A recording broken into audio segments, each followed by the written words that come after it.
Well, good morning, Shabbat Shalom, and welcome. I'm Rabbi Ed Feinstein. This is Valley Beth Shalom Torah study for a Shabbos morning.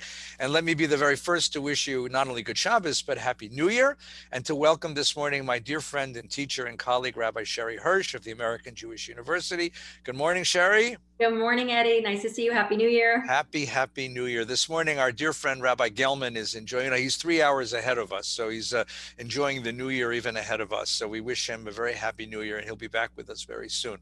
So this morning, we opened the very last Torah portion of the book of Breshit, the book of Genesis. The Torah portion is called Vayechi, and it's a summing up. It begins with the last days of Father Jacob and a summing up of the historical experience of the family now that they've been in Egypt for some years. Jacob calls his son Joseph to his bedside, brings his sons Ephraim and Manasseh for their blessing. There's a switching of the hands and a blessing of the younger over the older. One last time, Genesis has to take a poke at primogeniture to make sure we understand that blessings go where God wants them to go, not where tradition or priority or authority tells them to go. And then the story wraps up with the death of Joseph, the death of the brothers, the end of the story, and we close the book of Genesis. You have a sense, like you do with the end of a movie, when you know there's a sequel coming, that what's about to happen is even bigger. And there are hints, of course, in what's about to happen. One of the big hints is that it describes to us how Joseph managed the food supplies of Egypt. In this Parsha, the last Parsha, of course, the famine comes. And what Joseph does is he doles out the food that he saved during the 7 years of plenty, but he doesn't dole it out for free. He sells it to the people, first for their money, and then for their property, and finally for themselves. It was, in fact, a historical fact that the Pharaoh owned all the things, all the property, all the real estate, all the land, and all the people of Egypt. That was the political and economic theory of Egyptian culture. And this story places the origin of that in Joseph. So that when we turn the page, and this is a hint, we'll do it this afternoon at Mincha, when we turn the page to Shmot, to Exodus, and a new Pharaoh comes in who did not know Joseph and enslaves the people Israel, you sort of have a sense of measure for measure, of tit for tat, because you have a sense that the enslavement of the Egyptian people to Pharaoh is met by the enslavement of the Hebrew people to Pharaoh. And that is the hint that's coming of the story that's about to come. Well, we finished the story. It's been a story of brothers. It's been a story of brothers at odds with each other, beginning with Cain and Abel, the sons of Noah, Abraham and his brother's son Lot, Isaac and Ishmael, Jacob and Esau, the brothers of Joseph. The brothers of Joseph reconcile with him. That was last week's Torah portion. And at the very end of this week's Torah portion, they reconcile once again when Jacob dies. The brothers come to Joseph and say, "Are you going to kill us now?" And Joseph said, "No. Once again, I've made my peace with my fate. We are brothers." And the story does end with that sort of sweetness. The brothers have finally come together. But we do have a sense that we're on the verge of a great history. So it is a story of looking backwards at how we got here and beginning to look forward about where we're going. Sherry, how do you read this Torah portion this week? Well, it's such a perfect fitting for the end of the year and the beginning of a new year, even if it's a little auspicious this year, because it really wraps up the whole first book. It's like bookends. It sends you into sort of like, and now what happens? I love how you said the sequel, but I'm always taken that the beginning of this Parsha reads, Vayechi Yaakov, and Jacob lived, which it hints at, but is not the same as when you see Vachaye Sarah, which is the Parsha we read a fair number of weeks ago, which is about Sarah's death. That one is, this was the lifetime of Sarah. But this Parsha starts, and Jacob lived. And I love what the commentators say about it, because what they say is a man's life is measured by the way he lives, or a woman's life, forgive me. And it is really not about the death and we recount the lifetime, but it's how do we live? And I think this year in particular forced that question more than any other year, Eddie. It's this idea of how am I living? Not how am I dying, but how am I living? And you see, people made all these choices about how they wanted to live that they had postponed or not thought about or deferred or changed, and actually took action upon them this year. People moved out of state, they left marriages, they dug deep into their relationships. All these things that they wanted to change this year actually made them do that, which is, I think, a very fitting that we're reading and Yaakov lived, because this is really the end of his life and this is all about his death. And yet what the Parsha starts is how do you want to live? Not how do you want to die, how do you want to live? I think that's a wonderful observation. I'm reminded, for example, of when Yom Kippur comes, there's a strange thing that happens to time on Yom Kippur because we don't eat all day long. And you don't realize that we use meals to structure the course of our day. And when you don't have breakfast and lunch and dinner, well, dinner you do, but breakfast and lunch to look forward to, the time gets a little mushy, a little strange. In the same way, this year was the year that we don't have getting up and going to work to look forward to. We don't have the normal markers of a day's routine. And time did strange things to us because we weren't mixing with the people at the office as opposed to the people at home. And people had a weird sense that time was either standing still, it's like Groundhog Day every day, or other people had the sense that time was just slipping away. And other people had a sense they couldn't hold on to time because the usual routines that structure and identify moments in the course of our days were gone. And that forced people to rethink, like, what do I do all day long? Right. How do I spend my time? Right. Like, how do I spend my time? Right. So I didn't mean to interrupt you, but right as you said that, it really forced people to say, like, what do I do with a day? And how do I spend my time? And am I using that time in a way that, so Marie Kondo would say, am I using that day and the time that brings me joy? But I would say as a Jew that that's not the fundamental question. I would say, how do I use this time to make the world better, to leave it a little bit better than when I got here? Because just to bring you joy feels to me like that's not our mandate. And I may be the Grinch this week because Mark's not here. Oh, no. No, but I think you're right. I would go one step a little higher, a higher perspective. Heschel taught us that Judaism is the cultivation of moments and the cultivation of an architecture of time. And as Ecclesiastes said, there are moments of joy. She's exactly right. Mm-hmm. We do need to cherish our moments of joy. We also have to cherish our moments of depth, moments of sadness, and moments of reflection. We have to cherish moments together and moments apart. I mean, it's been one of the hard parts is we've been stuck at home and you don't get a lot of moments of separation from the people that you love, which makes it harder to love them in the course of a week.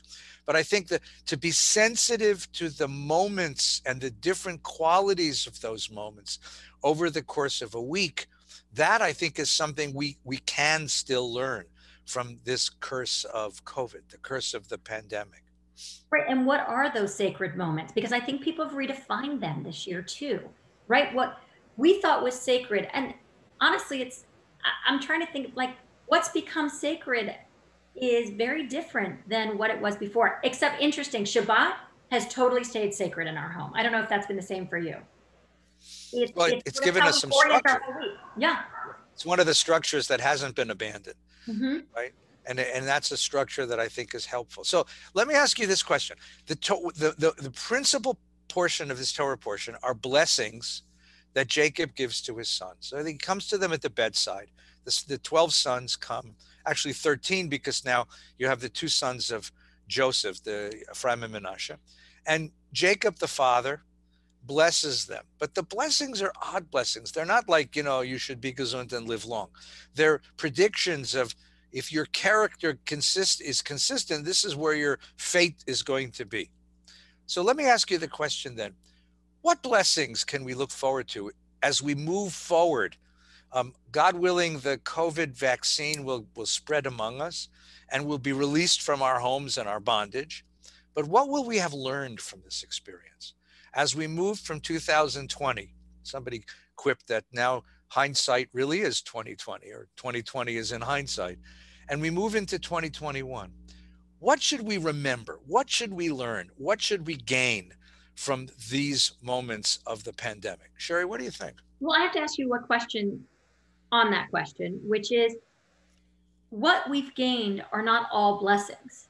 Of course. But have we gained perspective? Have we gained, new insights? And I think that part of what's hard is like, we want to make every lemon into lemonade. I think I've shared this before here. That's not what but the Bible, when Jacob gives blessings to his sons, they're not all blessings. There, in many ways, there's curses and warnings and castigations there. So that's why I ask you the question, what will we take into our future? Well, and that's why these blessings are so curious, because exactly as you said, they're kind of like, you keep up with this character and there's a lot of bad in store for you. I mean, these aren't exactly like what I want to say to my children, but maybe there's some modeling it. So the only when you're mad at them. Yes, really. If we have to keep this up, this is what's going to happen to you. This is where you're going to be. But I do think every Friday, based on this particular Parsha, we bless our children like many Jewish parents. But what we do is we tell them character traits in them and moments of the week that enabled us to be better in the world, that enabled them to be better in the world. And it's interesting because my kids will grump, I don't want to come to Shabbat dinner, I'm too tired, whatever, they're teenagers. But the minute it comes time for blessings, we place our hands on them, they're like this, no matter where they are. And when our son was in Israel, we did it every Friday morning. So interesting. Anyway, so what blessings do we have? Let me interrupt you. We're good at interrupting each other. No, so my kids are older, of course. My kids are now in their 20s and 30s, and they're out into the world, right? And 30s. So I guess they're all in their 30s now. Wow. They're out in the world, but we still Zoom every Shabbos at 6:30, and they still wait for me to give them blessings, because that's been the custom since they were born. And I had an experience when I was a young father. I have a dear friend who is an Episcopal minister and a wonderful educator. And we had him over Shabbos dinner one night. And he came and he sat with us and he watched us do Shabbos. And I see the tears in his eyes. And I said, Steve, you okay? He said, I have to tell you, I've never seen this before. I've never been to Shabbos dinner before. He said, I read about it. And I've seen it in formal dinners, at synagogue. I've been to synagogue dinners. I never sat at a Shabbos table with a family. We had a custom when the kids were young called the Shabbos joke. Everybody had to bring a joke to the table. And, 3-year-olds have a peculiar sense of humor. So the Shabbos joke. But he would sit there and he said, first of all, he said, I take communion in church on Sundays. And I never got it the way I get this now. I mean, watching the way that you hold the wine cup and the way that the kids share the challah and the excitement, he said, I now understand communion in a way that I never understood it before. And then he said, watching you bless your kids, he said, you understand that you've now relieved your kids of at least 10 years of psychotherapy. It's so true. Because what every child wants to hear is, I don't care what you did this week. I don't care what grades you brought home. I don't care what trouble you got into, how many windows you broke with your baseballs. You're my kid. I love you. You're a blessing to me.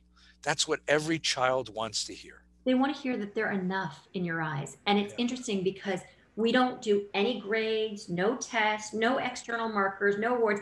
And what's very interesting, you just reminded me, is when we have people come over, after we bless each other, all of us come over and bless that guest.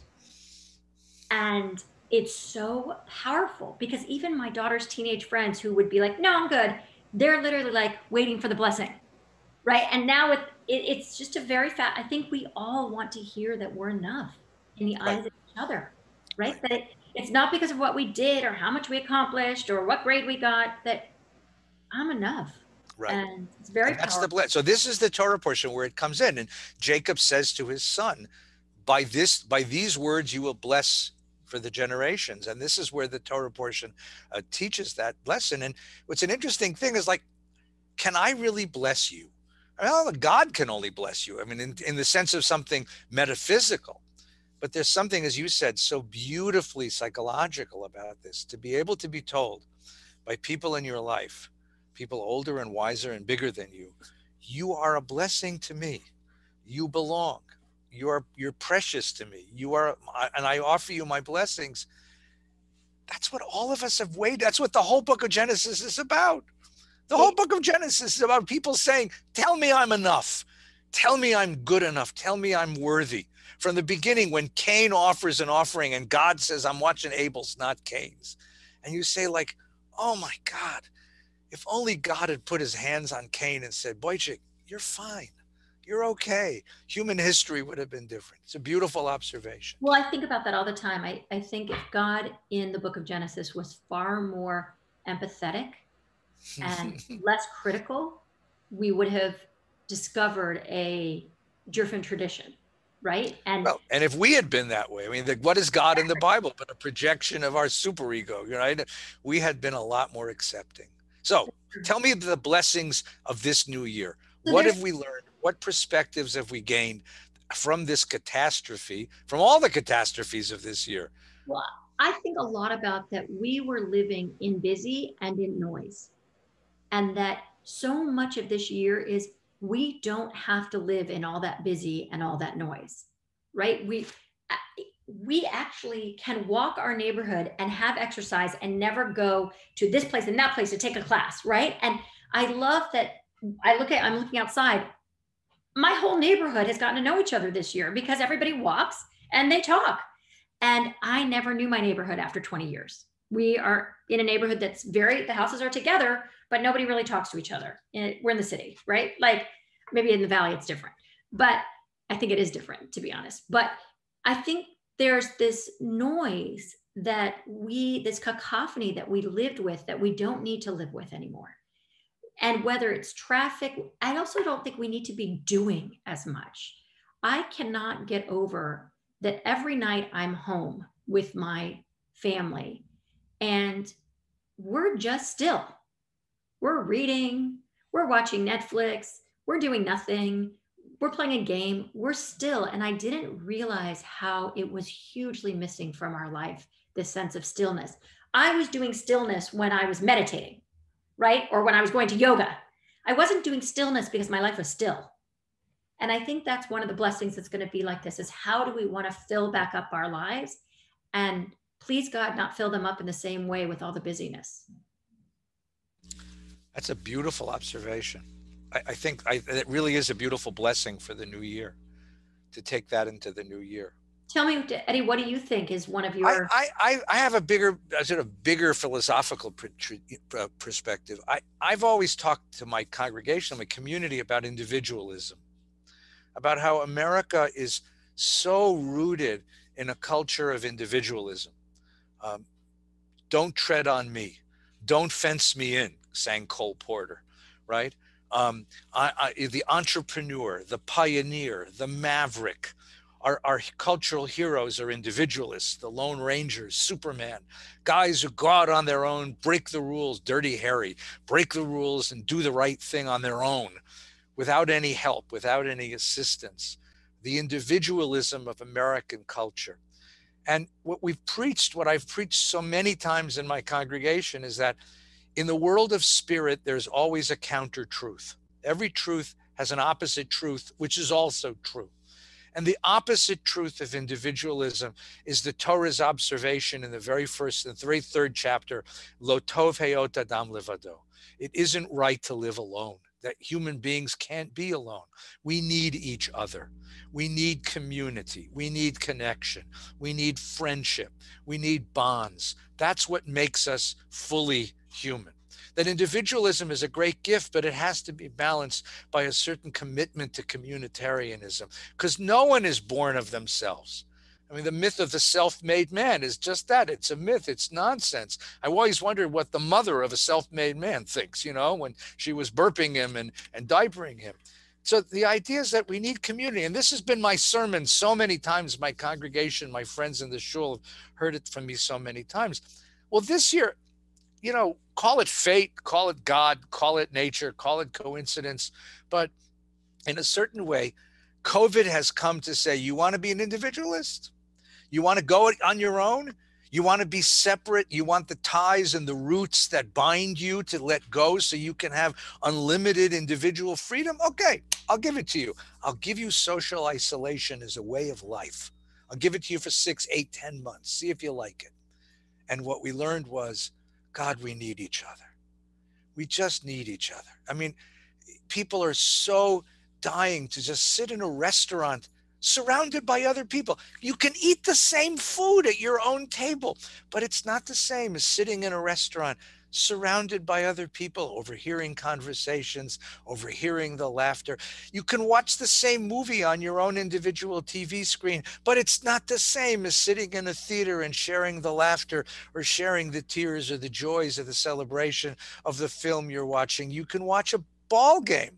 It's one of the saddest things for us sports fans is to watch these ball games played in empty stadiums. It's just not the same. We human beings do need each other. And the lesson to me, that I would pray we come out of this is, okay, individualism is a fine ideal and aspiration, but it must always be balanced by a deep respect for our communal connections, for the bonds that bind us into a human family, for the bonds that recognize that we are in this together. But you said, and that's, I think, the blessing. That's such a beautiful blessing. And I'm sorry to interrupt, because we think community is that we're with people that know us and we are known by them. But what you just said is community is the being together of strangers for a shared purpose. And that's equally as important, right? Like when we think of a synagogue community, we think of the community that knows us and we share all these things. But you're saying even bigger than that, this idea that we just want to be on our own and can do things on our own, we can't. We need to be with other strangers sharing the experience so that we feel part of something far greater than ourselves. And it's a desperate need, right? It's a hunger. And it's funny because once you get beyond, food, water, Maslow's hierarchy of needs, this idea of being connected and part of something is really powerful. And like you said, it's like God was like, you want social isolation? You want individualism? I got it for you. And guess what we discovered? It is not what we thought it was cracked up to be. Not at all. Right. And if you want to refer back to the Torah readings that we've done these last 3 weeks, the story of Yosef, right?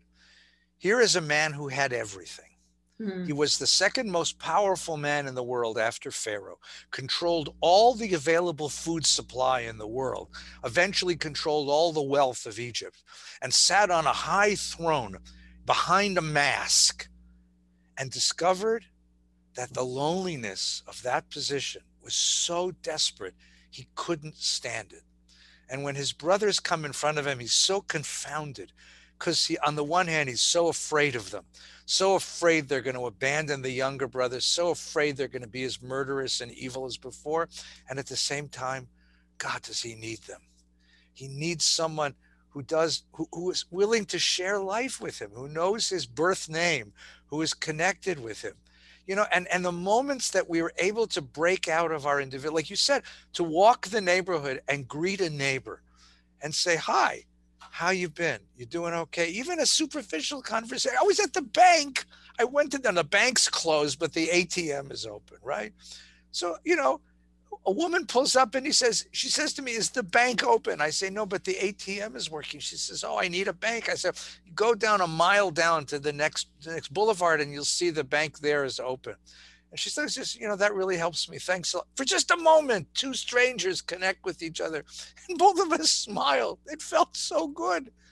Eddie, so good. I love that you use that example. Yesterday, I was at a coffee house.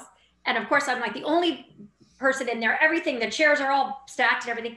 And I'm on the phone and I don't believe in ordering when you're on the phone. So I say to my friend, I need to say goodbye and I'm starving. And I put the phone down and there's just coffee. And I say, I don't believe in being on the phone. I greet the guy, tell him what I want. We chat for a few minutes and he takes out a bag full of pastries. And I said, oh, I didn't order that. And he says, yes, but you said you were starving. Oh. And he hands them to me. He goes, they're yours. I said, let me pay you for them. He said, no, let me meet your needs. And I thought that was I started to tear up. He said, let me meet your needs. And here's a perfect stranger, and it's this deep, deep need to meet other people's needs and to be there for them, even the most strangers in our midst. I mean, it's a very powerful lesson that we learned this year. I love that you brought that up. Very beautiful. Very beautiful. So these are the things that I think that we could learn in the same way that Jacob blesses his children with a very strange set of blessings, many of which are more warnings and castigations than blessings. I think that we've learned, this has exposed some parts of us, as you said, our busyness, our nervous energy that keeps us running all the time, right? Running to open up apps and open up electronic stuff, running to I'm the get to most guilty. places. Eddie, I'm Right. the most guilty. I mean, I live with a sense of urgency. As you know, my parents died young, and I live with a sense of urgency. So I want to go and go and go because I don't want to miss a minute. And what this year taught me was you're not going to miss a minute if you're still. There's another minute to embrace that's about stillness. And I had to really, literally be forced into it to get it. Right. And I don't think I'm alone in that. No, I don't think so. I think it really has opened up. I think it's really opened up some channels of understanding of how we fill time and how we make moments that matter. Mm. And I would say that the notion that we are one human family, that we share this community, we share this space, and that's not an accident that we share this space. We share this space because we're meant to be connected to each other in a myriad of ways. In a myriad of ways. We don't need to compete with each other. There's plenty for all of us. So let's reach out and, as you said, you're starving, have something, let me meet your needs. Mm-hmm. And that the liberation, there's such a feeling that you get inside from that moment, the liberation you get from that side, that moment. You know, I told a story at the beginning of the pandemic, which was just so visual to me. I was standing in line at the supermarket, you know, early in the pandemic when toilet paper was hard to come by. Oh, yeah. And there was a woman ahead of me, and she was complaining that she has a house full of kids and no toilet paper. And a guy behind me had snagged a 48 pack. So he tore it open and threw over me, like a good basketball player, threw a bunch of rolls into her cart. And she looked at it, she said, thank you. How can I thank you? And she got to the checker, and the checker didn't know what to do because there's no code on the check machine on the cash register for individual rolls of toilet paper. So he looked at her and he looked at the guy and he said, just go. For that kind of goodness, just go. And I think God willing, that's what COVID teaches us, that we're a human family and we owe this to each other. And to be kind so let's hope to one another. Be kind, and it opens up something in the heart. It makes you feel like, you know what? Maybe we do deserve to survive this. Maybe there's enough goodness in the world. You know, there's enough goodness in the world that God will look at us and say, okay, I'll give you 2021. Prove it to me again this new year. So Sherre, let me wish you and your family a happy, healthy, and sweet new year. A year of health and strength and security, and let's be back together soon. And to everyone who's watching, a very, very good Shabbos, good Yontif, good New Year. Let it be a good New Year. It is desperate outside. Let me just say, if you don't mind me giving you one more warning before we go, my doctor friends are telling me just how difficult it is. The ICUs are full, the hospital beds are full, the oxygen supplies in hospitals are now low. Please, if you don't have to go outside, stay here with Sherre and me. Sherre has a whole bunch of wonderful things you can do through the American Jewish University, the Biachad site, and Valley Beth Shalom has plenty of classes and lectures to attend. Please stay with us, stay safe. If you do have to go outside, wear a mask. Be very, very careful. I want this to be a good year of health and strength for everybody. And I want to give you the last word, but I want to say something to you, Eddie, on behalf of all your listeners and everybody who learns Torah with you and from you, that you are a blessing. And you may forget it at times because you are engaged in bringing Jewish wisdom to the world and comforting the sick and helping the mourners. And you're so engaged in it, but you truly, I don't want to embarrass you. I don't want to, but I want you to know that this is, every week I hear from listeners how life-sustaining this is for them. And thank you. Thank you for being our blessing. Thanks, Sherre. You too. And to everybody, happy, healthy New Year. Stay well. Happy healthy.